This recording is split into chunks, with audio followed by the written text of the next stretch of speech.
Welcome, everybody. It's the news segment, December 16th, 2022. My name is Ken. Thank you so much for joining us. We appreciate it. Thank you so much to Ben from Albion Malibu for joining us for our interview. And folks, we had so many podcasts get released this week, including our three-part series with Dark Horse, where we talked to two very, very awesome people over at the brewery for 4 Elf Day, in which we discussed the pre-Roke purchase, the Roke purchase up and through present day, and then what the future will hold for Dark Horse. A lot of their staff are still their staff from when, before COVID for years, more than decades. Some of the people we talked to have been there for so long.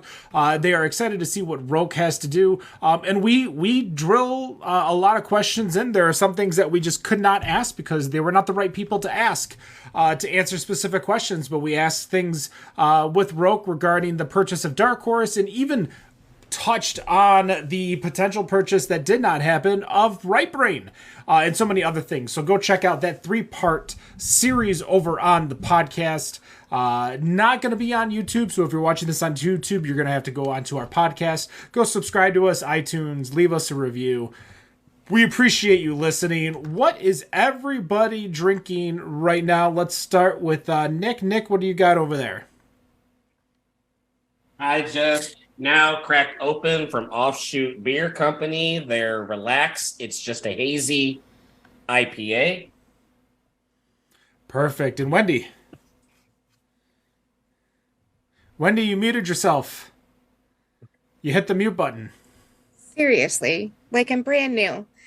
I have a Trogs Mad Elf. I'm going to bring it up every show until they come on. To open, but I cannot stop drinking this Iron Lion Blonde from Albion Malibu. It's fantastic.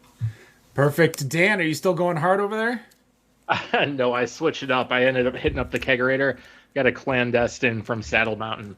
Well, Perfect example, your perennial GABF metal chasers. I thought you were going to say you switched it up and you went straight for the vodka.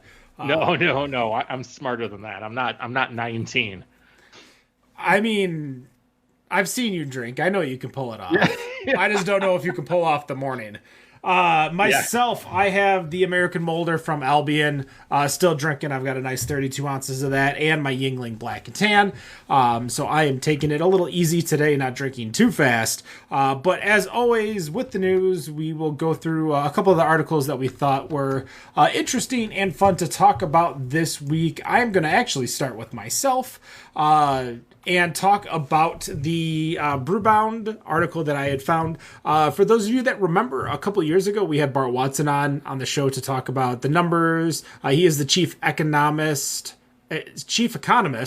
officer over at the Brewers Association, and he made some predictions for 2023. And these are predictions that I kind of want to go over 4 big bullet points and decide whether we agree, disagree, and dive a little bit deeper into it, starting with the first one. And he says that in distribution, which we kind of talked about 2 weeks ago with Nick's news article about feeling a little pinch within distribution in craft beer, he believes that craft won't grow, but opportunities still exist for the segment.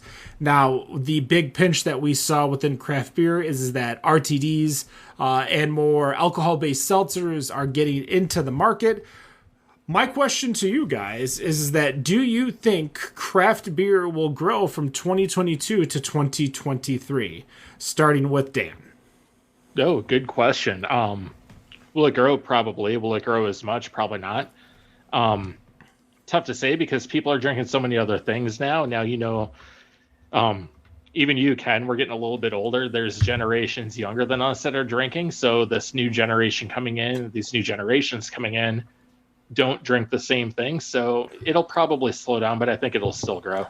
You know what's crazy is that you say that, and Wendy will remember when we had Dark Horse on last week, there was a comment that one of the people said is that there is a new batch of 21-year-olds every single year, and how are you going to get those new batches of 21-year-olds? And it's something that's stuck with me for the past week, and that makes a valid point of how are you going to get those people to drink your product.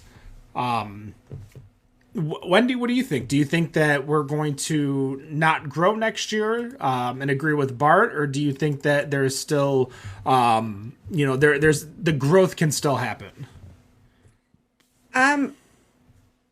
I think that we are going to see it stagnate a little bit. I think that the RTDs and all the other stuff that are coming up are going to spread things out a little bit. And our breweries are definitely going to have to find a way to bring all those 21-year-olds in. That's exactly what I thought of, was that comment by Carlos at the Dark Horse interview when Dan said that. Nick, what do you think? I am going to agree. It's going. I think it's going to slow down. I think you have the RTDs. I think seltzers are still very much in high demand. I was at the football game on Sunday, Minnesota versus Detroit, and with all the Viking fans sitting around me, everyone around me was literally drinking seltzers around me. Everyone. You expect that from Vikings fans. Well, I learned that that there are a lot of Canadian Vikings fans, and they love their seltzers, apparently. But anyway, I agree in part with Dan, and I agree with Wendy. RTDs, seltzers, they need to. I think Wendy's spot on in saying breweries need to figure out a way to get butts in seats, butts in the doors, and try to get some of the younger generation, the generation before us, or after us, I should say, to get them inside their breweries. And it's going to require some creative thinking. Now, his next comment says that brewery openings will be the lowest in over a decade. And he believes that it's actually going to get static come 2024, meaning that it is going to be a fully flat line of breweries opening to closing. Right now, we're at roughly a 2-to-1 opening to closing ratio.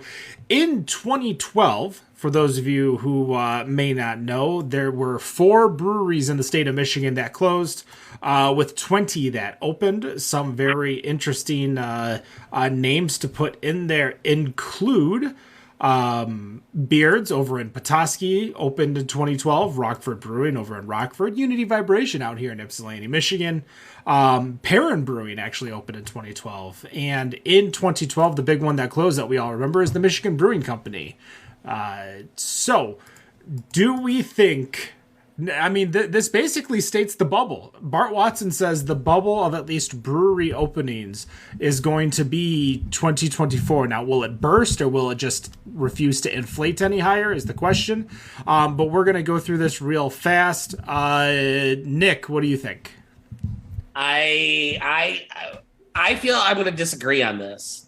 I think we've been able to ride through a pandemic, and it did not stop anybody from opening anything business-wise, let alone breweries.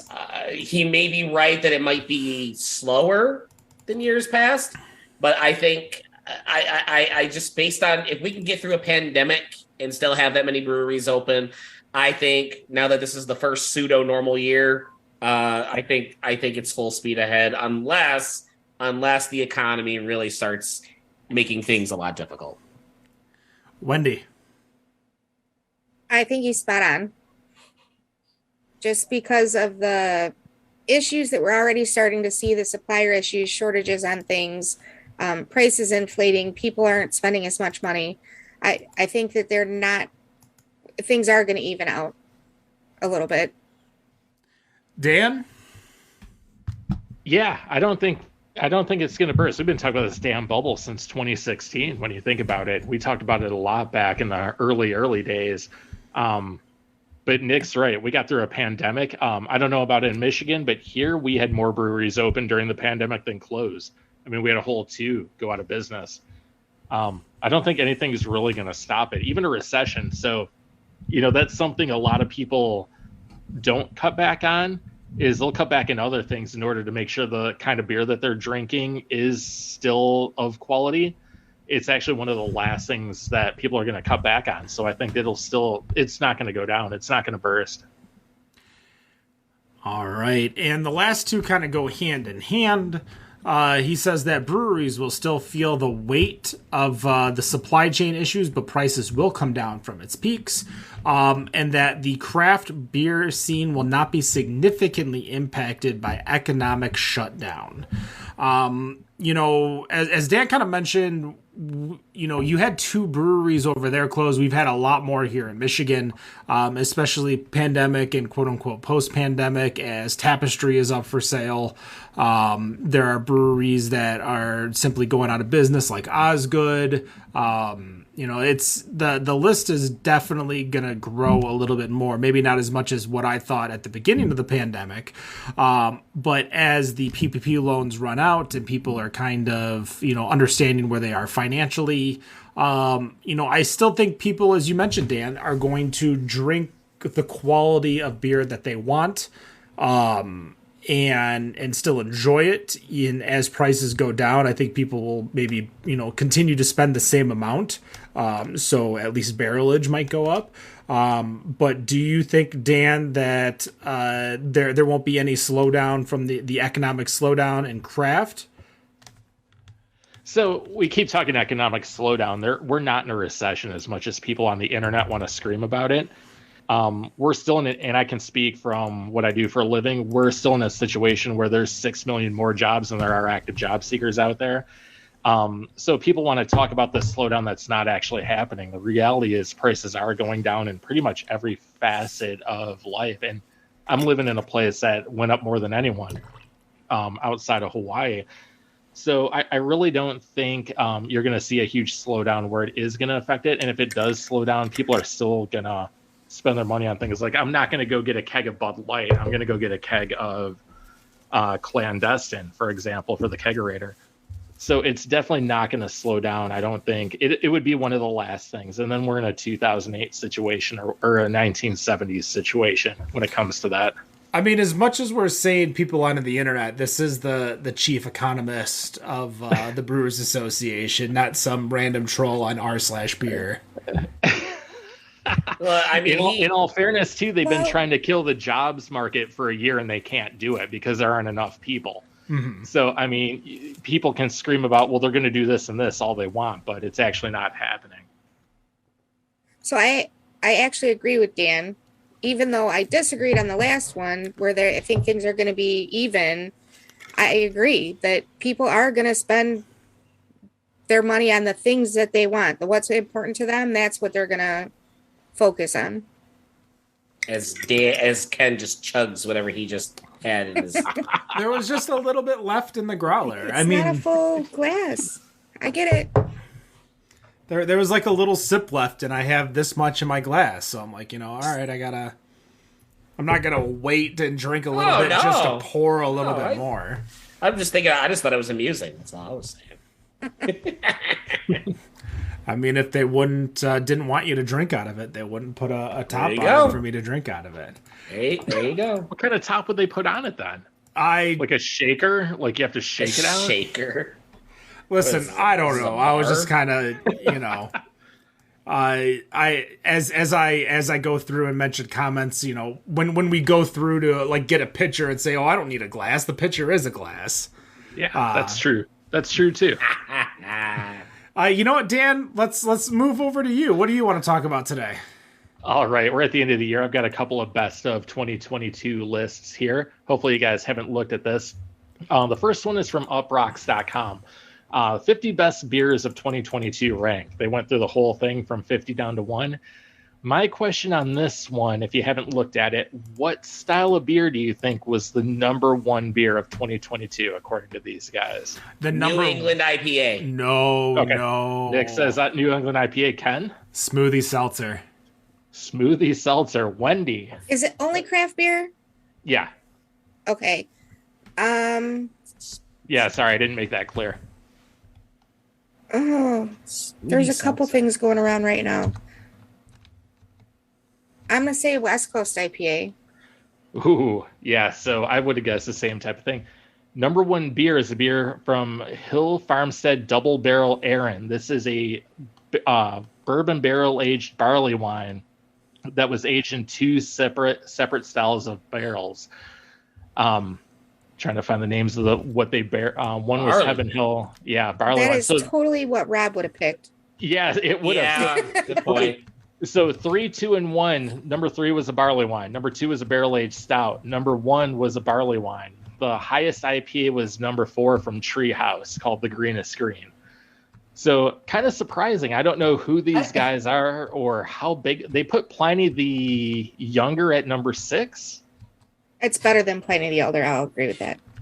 The brewery Saison something made number 5. But yeah, it actually kind of really impressed me that they put 2 barley wines in the top 3, and then Goose Island's Sir Isaac Stout from this year came in at number 8. So they're either fans of barrel-aged stouts and barley wines, or these are just the best beers out there, one or the other. So here's a question then. Are people still looking for those big bangers? I do. Are they still looking for these 10, 12, 14, 17.5% beers? Yeah. So I'll tell you what. So this is just anecdotal. This is anecdotal, of course, but I left for Hawaii on Black Friday. I was sitting at the airport at 6 a.m. when orders opened at Total Wine to order the box set to get all of the variants of Goose Island. It sold out in about 60 seconds. So people are absolutely still looking for these. Are there as many? I don't know, but they're selling out. So people are looking for them. Did you get yours? Yeah. Yep. It's sitting on the table downstairs. I looked at the list now, and I'm actually kind of surprised there was no, like, 450 North or Holmes on there. Like, that's actually kind of surprising. And I don't know, maybe they don't consider that beer because it's a smoothie seltzer, like a... Where did they get their numbers from? That's what I want to know. I don't know how Bottle Logic's highest number, for example, is 22. Rob would be yelling about that. I don't know if they just decided, or I don't know what they did for this. Go ahead. It says that they have to at least sipped it. They've had to have at least tried the beer. Okay. So if they didn't get it, then it's not going to be in consideration at that point. So makes sense. So there's probably a lot that I kind of just perusing through this list. There are a lot. And when I mean a lot of big banging beers on here, like 15.6%, 14.6, the 14.3, 17, 15, 14 point. It feels like they're just drinking all the heavy shit. My kind of people. Whoever made this list, these are there our are guys a lot of right people here. that still do that. I suppose, but when we went to Summer Beer Fest in Ipsy a couple years ago, and I literally got sick of it. I got sick of all the heavy stuff. I got sick of it, and I'm like, you know what? This Summer Festival, it's 80 degrees and humid. Yeah. I only had like the one. I was in heaven. Well, I had like one or two of the big ones, and I said, I can't do this anymore. It just doesn't. I'm not attracted to that anymore. I guess I don't know, but a lot of them are here. Like there's Firestone Walker's Paraboloid on here. That's 15%. Good beer. It's Black Butte. It should be on there. 11, which, by the way, good beer. So, Bourbon County's on here. I mean, there are some low ABV stuff like there was the Alaskan Pills was on there somewhere. Brewery Saison de Lente, the Saison Ale. So, I mean, there's some small, there's some low stuff on here, but a lot of this is one and done. But I mean, there's still a huge theory of just like the more alcohol the better. Like it's just how people drink and react. Like how many one opinion though. How many people though have like tasted a high ABV like a bourbon, like a 110 120 proof bourbon, and they're like, ooh, this is really good, and it burns, and I'm like you're not really getting it. You're getting the intoxication more than the actual beer itself. They're doing shots of 150. We're like, oh, this is amazing. It's the best liquor ever. Well, that kind of goes. Fireball while we're at it too. It kind of goes back to a conversation we've had on the show before of what makes, your favorite beer. And one of the things that I want is the ability to drink a 6-pack of it or a 4-pack of a specific beer. Like, that's what I want in a favorite beer, is not to have it once in my entire life and never have it again. Or if it's a bomber, have to open it to share it with 10 other people just so I don't get hammered. Wendy? I found a product. I have to send you some that might help with that. We'll talk about that later, though. Okay. Sorry. I was just really excited because it made me think of it. Okay. But yeah, that's for me. Like, I want to be able to drink a 4-pack or a 6-pack of it in a night. Like, that's what's important to me is drinkability, not and access to it too. Like, a good beer should be accessible. Like, what's the point of a good beer if you can't drink it? I don't know. There's something about the hunt when you can't get something.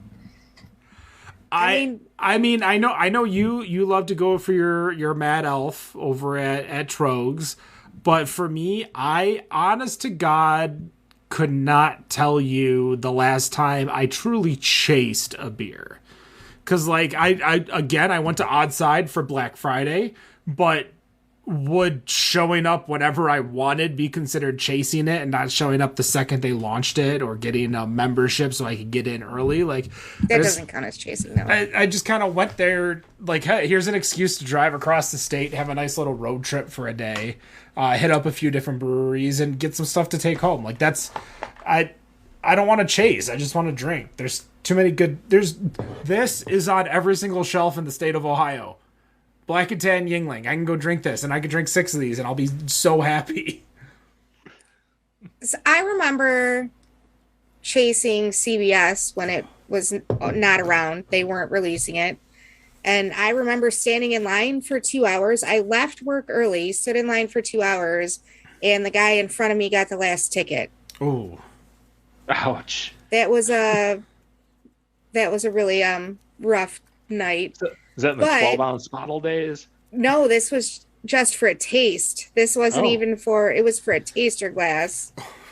So, but, I did end up getting to taste it, but that's a whole nother story. And now it sits on the shelves in Michigan. And now it sits on the shelves. I have some in my basement. Like, it's easy to get, so it's not as crazy that I need to have it like right this minute, but I still will buy a lot of more than of no rules than I need to, because I know I can only get it once a year. There's people watching via the YouTube. There's people watching live right now over on Facebook.com/BetterOnDraft and Twitch.tv/BetterOnDraft. You can watch us live at 7 p.m. Eastern, 7:15 p.m. Eastern, starting in January 2023.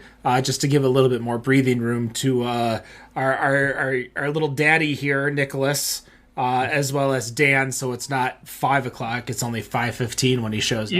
I'll be here at 5:14. I know damn well you. And then 4:14 in March. So yeah, it'll work for sure. But that is our change. But if you are in the chat right now, give us a hello, say hi, tell us what the last beer you chased was. Are we on Twitch right now? We are on Twitch, twitch.tv/BetterOnDraft. People to show up. It's no longer, if you look behind me, I need to get this banner updated because it does say Bod Podcast, which is the old name. We actually own Better on Draft now. But Nick, what's your article?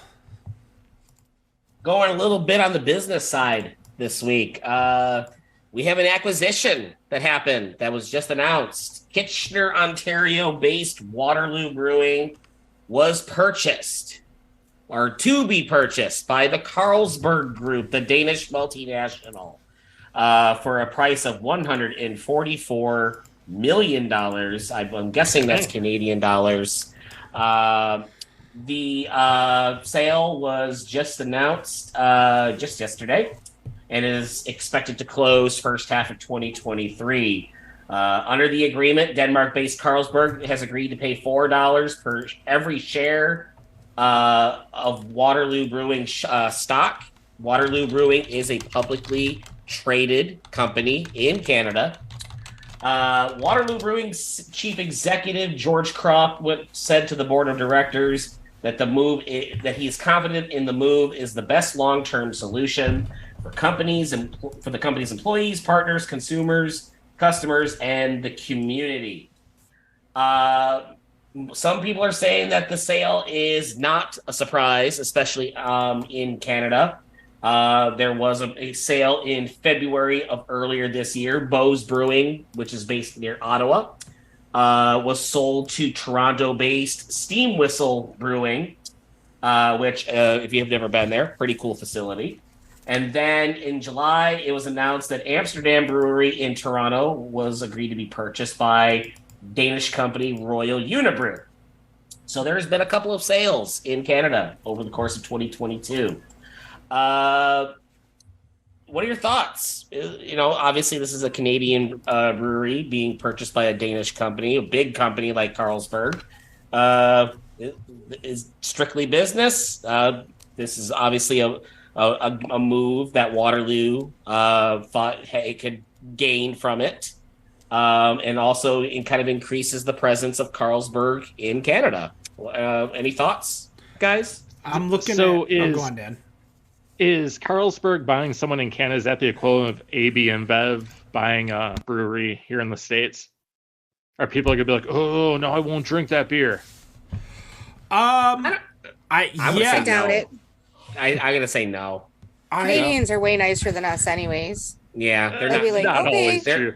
You've never been to Montreal if you have that comment. Well, they're in Quebec, and Quebec is its own little country, at least in their eyes. Now, this is going to be a great conversation because in, I believe, a week, next week, yes, we are actually going to have a Canadian craft beer podcast onto our show. They are called BAOS, Beer and Other Shit Podcast.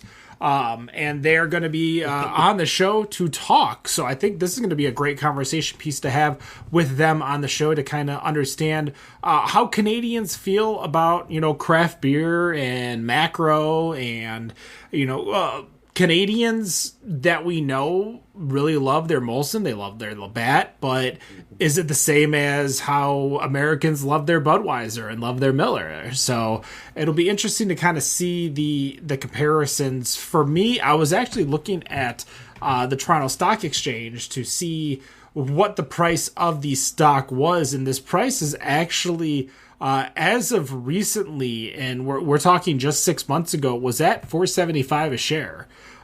So the people that are getting the purchase are not necessarily getting the best deal depending on when they purchase their shares. As much as only a year and a half ago, they were almost at $8. So they're at 50% of their all-time high.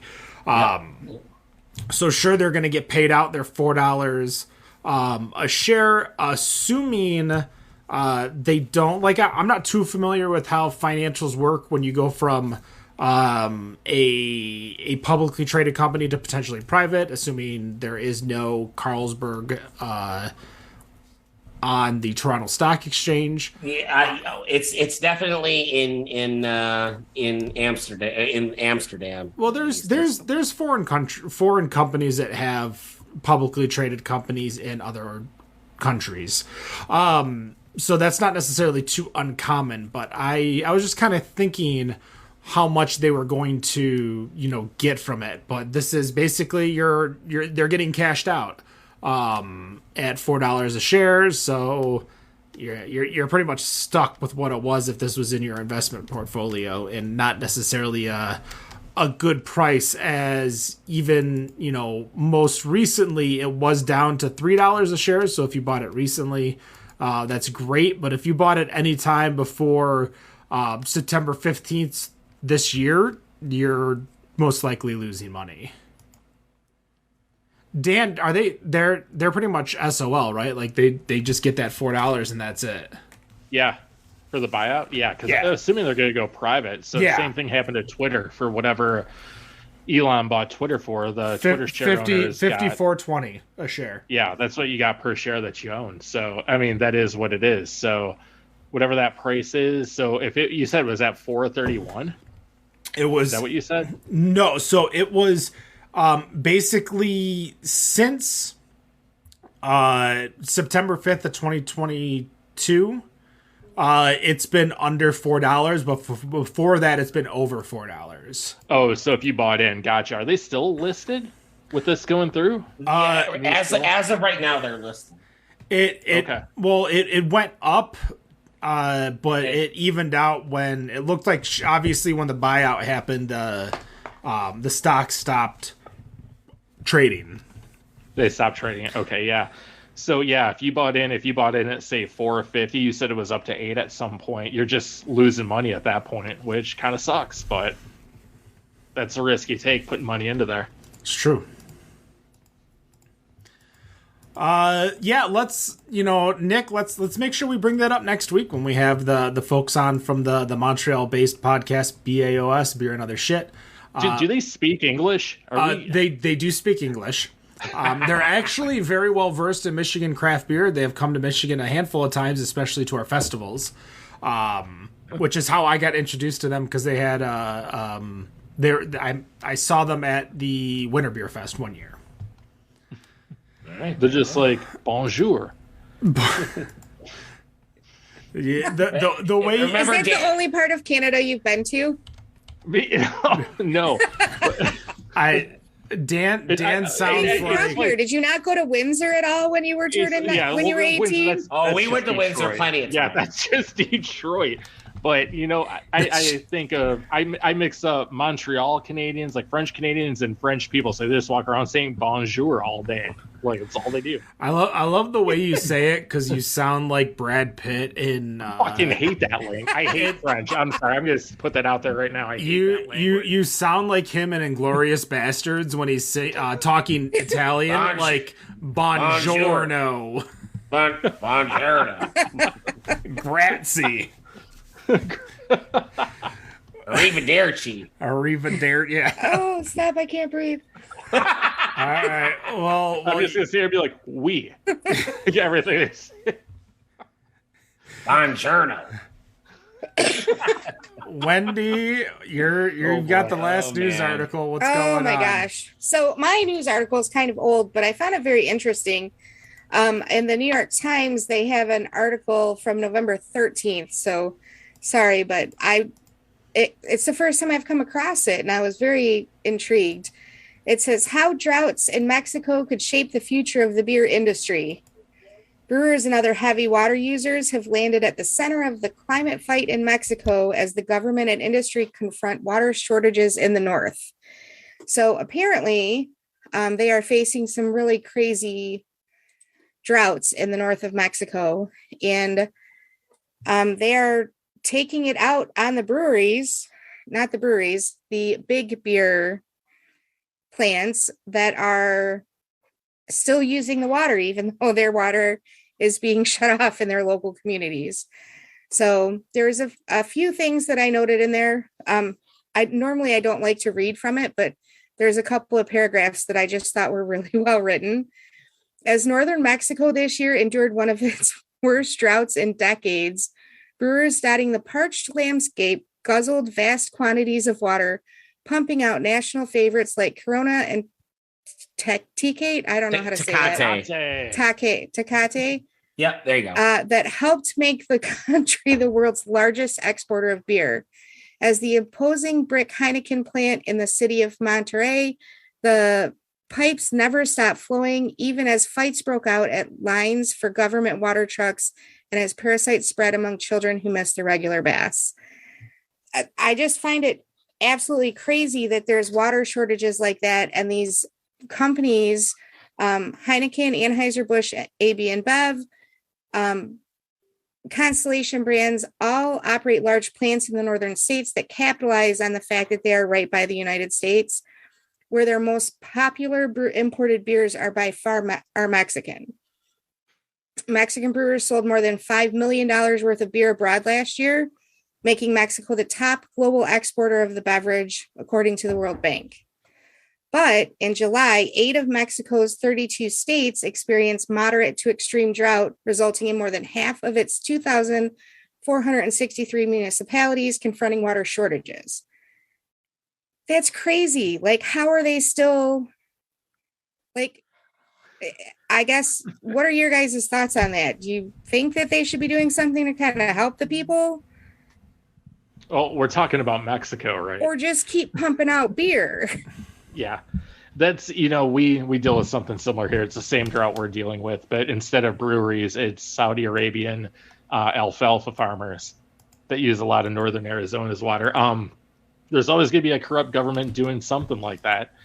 So don't want to get into politics, but yeah, it's same type of situation here. They're paying the government, the government's getting something out of that, so they're going to let them do what they want. Just being in Mexico, it's like 20 times worse. Yeah, if this was a company in the United States, I would say maybe Dan, please say if I'm saying something incorrect here. There's obviously some a corporate responsibility if it was done in the United, if this was a United States based company, making sure that you're going net zero for something on your carbon emissions, things like that.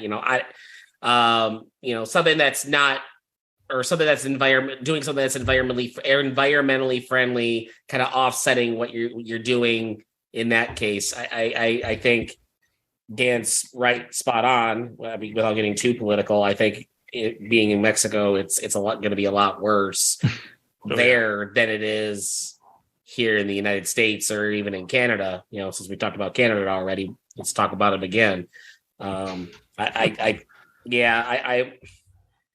It's going to probably be a lot worse, and it's obviously a lot worse in Mexico than it is in the other two countries in North America. So it's a shame, but I think that's the reality, unfortunately. Yeah, the northern part of Mexico is pretty poor too, with Sonora right here, Sinaloa, wherever the hell Tijuana is, Baja. Those are all that's poorer in Baja states, California, right? Yeah, those are all poorer states too. So what are they going to do? I mean, those are run by drug cartels and corrupt government officials.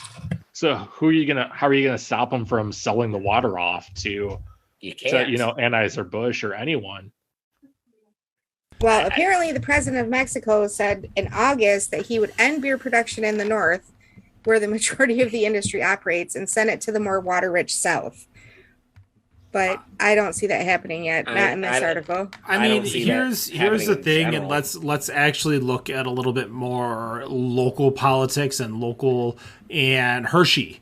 Let's actually think about how much Hershey can, pull. Nestle, Nestle, not Hershey. Nestle. Thank you. You understood what I said by Hershey.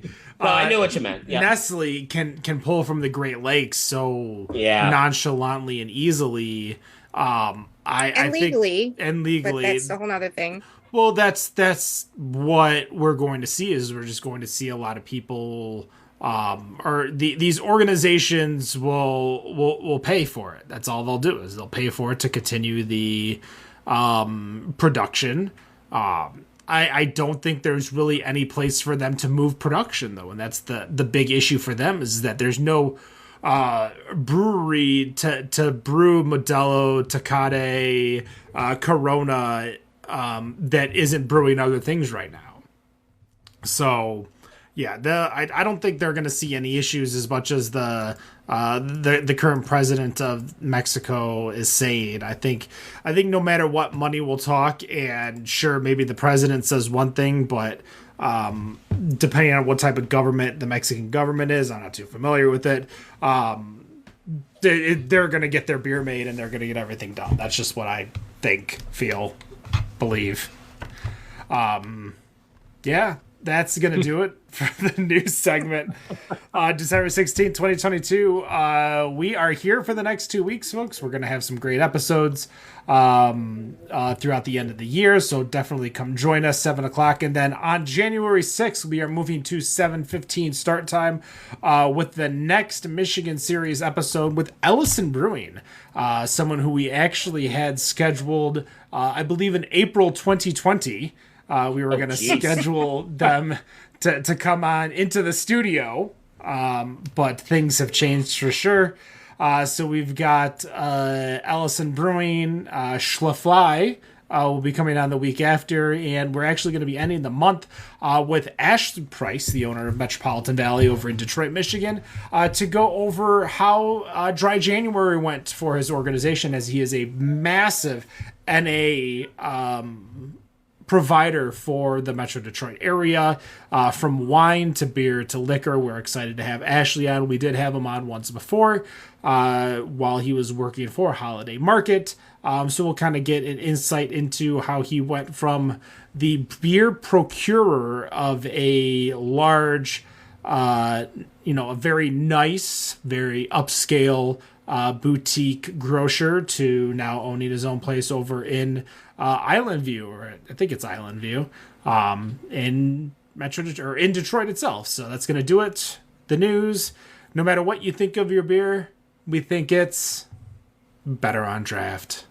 Have a good night. Peace.